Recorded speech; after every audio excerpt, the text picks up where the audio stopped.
Since I became Chancellor in 2008, I wanted to start up a lecture series, and in 2008 I did my first Chancellor's lecture, gave a lecture about young people and mental health. And then every year I've invited someone to come and talk, and we've had some fantastic people, Camilla Batman-Gellick, Jennifer Saunders, we've had Matthew Taylor, Giles Fraser.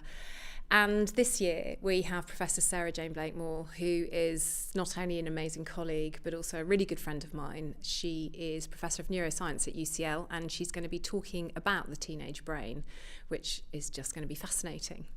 I run a lab that works on the teenage brain. So we look at the development of the human adolescent brain using brain scanning technology, so things like MRI and functional MRI, and also behavioural studies to track changes in the brain and behaviour across the teenage years. And we're particularly interested in the development of the social brain. So that is the network of brain regions that we use to understand other people, so to interact with other people, to understand their emotions and to understand their mental states, like taking their perspective.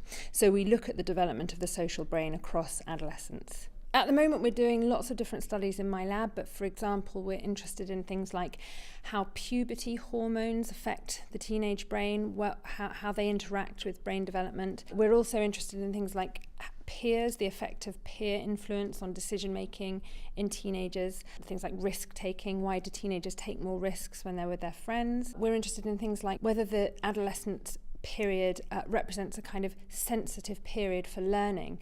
So is this a period of heightened plasticity in the brain where the brain is particularly good at learning new information? And that kind of research might have implications for the classroom, like when to teach what, when is the best moment or age to teach certain information, certain things. For me, as Chancellor of Edgehill University, my role is really ambassadorial as well as ceremonial. So obviously I do graduations every year. We have graduations in December and also in the summer.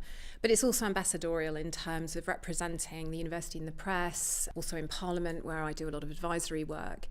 But for me, it's about kind of engaging with an academic agenda. And the Chancellor Lecture Series for me is fantastic because I get to pick who comes to give a lecture on my behalf.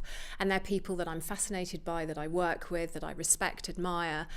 And I know they're exciting. And just tonight, we've got over 400 people here for this free lecture. It's free to the public, so it's making amazing information and research available to the public for free on topics that I think are utterly fascinating and should be spoken about and understood.